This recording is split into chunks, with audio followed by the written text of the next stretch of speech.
الحمدللہ والصلاة والسلام علی رسول اللہ وعلی آلہ وصحبہ ومن والہ۔ محترم بھائیوں اور بزرگوں، السلام علیکم ورحمۃ اللہ وبرکاتہ۔ سب سے پہلے ہم اپنا نیک جذبہ آپ تک پہنچانا چاہیں گے کہ ہمیں آپ سب سے اللہ کے لیے محبت ہے۔ یہاں پر ڈیلی پابندی کے ساتھ فجر کے بعد کے اس درس میں بیٹھنا، یہ اس بات کی دلیل ہے کہ آپ کا دین سے رشتہ ہے، دین سے لگاؤ رکھتے ہیں اور دین کو اہمیت دیتے ہیں۔ میرے بھائیوں، اس عمل کو معمولی نہ سمجھیں، یہ بہت بڑا عمل ہے جس کا احساس اگرچہ ہمیں نہیں ہوتا ہے، لیکن جب ہم کل قیامت کے دن اللہ رب العالمین کے دربار میں جائیں گے تو یہ مجلسیں اللہ رب العالمین کے سامنے ہمارے لیے گواہ ہوں گے۔ تو الحمدللہ ثم الحمدللہ کہ اللہ تعالی ہمیں توفیق دیتا آ رہا ہے کہ ہم فجر کی نماز ادا کرتے ہیں، پھر ہم اس طرح کی مجلسوں میں آ کر کے بیٹھ جاتے ہیں۔ اس موقع سے ہمیں اجازت دیجیے کہ تین اہم باتیں، تین قیمتی باتیں آپ کے سامنے رکھیں، اور اس لیے کہ ان باتوں کو عملی زندگی میں ہم سب کے سب جگہ دیں۔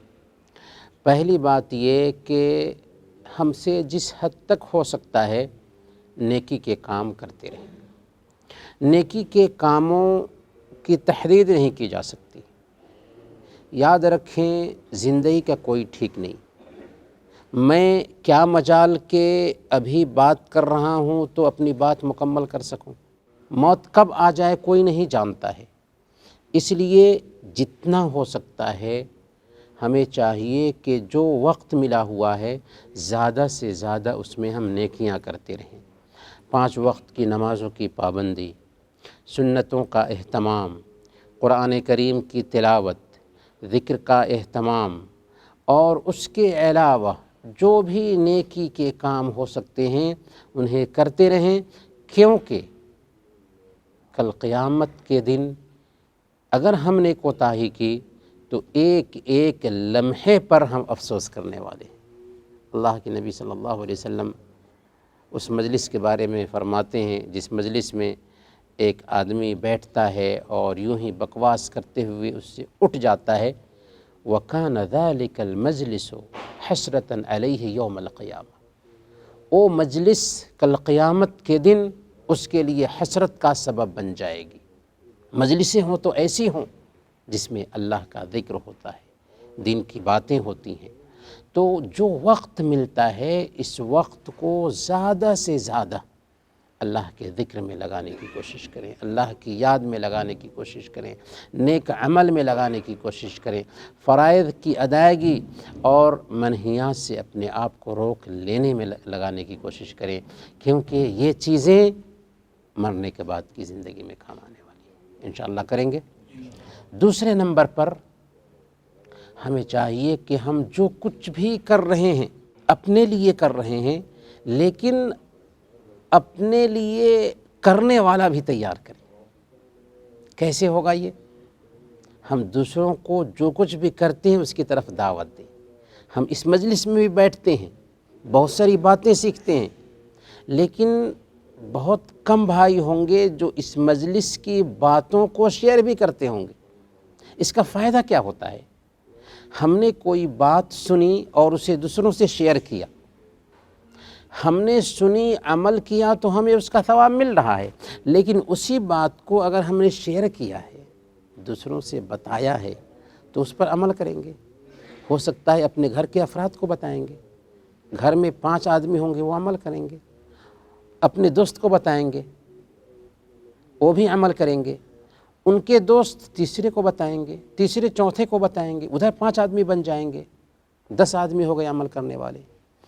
10 آدمی اس بات پر عمل کریں گے، ان 10 آدمیوں کو اجر ملے گا، ان کے اجر میں کمی نہیں ہوگی، لیکن آپ کو برابر 10 آدمیوں کے اجر کے برابر اجر ملنے لگے گا، صرف اس لیے کہ آپ نے وہ بات ان سے شیئر کی تھی۔ یہ بات میں نہیں کہتا، بلکہ پیارے نبی صلی اللہ علیہ وسلم نے کہا، صحیح مسلم کی روایت ہے، من دعا الی ھدی کان لہ من الاجر مثل اجور من تبعہ لا ينقص ذلک من اجورہم شیئا۔ جو آدمی کسی بھلائی کی طرف بلاتا ہے اس کو بھلائی کا کام کرنے والے کے جیسے ثواب ملتا ہے، اور بھلائی کا کام کرنے والے کے اجر میں کمی نہیں کی جاتی۔ تو یہ بہت اہم نقطہ ہے کہ ہم اپنے لیے نیکیاں کرنے والے تیار کریں۔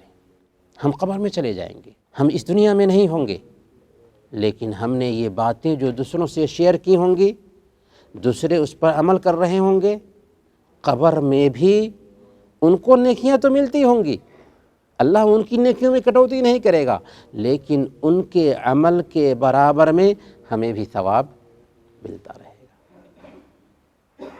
تو یہ سب سے بہتر طریقہ ہے کہ ہم اپنے لیے ایسے افراد کو تیار کر لیں جو ہمارے لیے نیکیاں کر رہے ہیں۔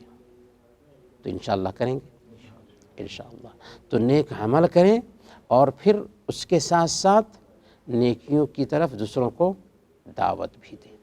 تیسری نصیحت اور آخری نصیحت یہ ہوگی کہ ہمارے ساتھ اگر کوئی آدمی زیادتی کرتا ہے تو معاف کریں۔ لوگوں کے ساتھ اچھے اخلاق سے ملنا چاہیے، لوگوں کو بھلائی پہنچانے کی کوشش کرنی چاہیے، اور اگر زیادتی ہمارے ساتھ کوئی کرتا ہے نا تو اس کو معاف کریں۔ مسعود بن محمد الحمدانی رحمۃ اللہ علیہ کے بارے میں آتا ہے، ان کے ساتھ کوئی زیادتی کرتا نا اس کو معاف کر دیتے تھے، اور کہتے تھے الماضی لا یذکر، ماضی کو یاد نہیں کیا جاتا، جو گزر گیا اس کو یاد نہیں کیا جاتا۔ امام ذہبی رحمۃ اللہ علیہ نے تاریخ الاسلام میں لکھا ہے اس واقعے کو نقل کرتے ہوئے کہ جب ان کی وفات ہوئی تو لوگوں نے ان کو خواب میں دیکھا کہ تیرے ساتھ کیا ہوا؟ تو انہوں نے بتایا کہ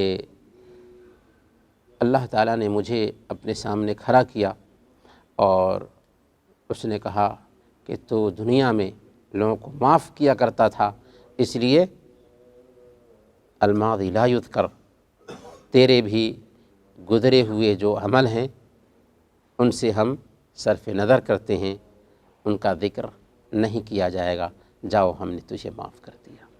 تو میرے بھائیوں، اگر ہم دنیا میں لوگوں کو معاف کرتے ہیں نا تو اللہ تعالی ہمیں معاف کرے گا۔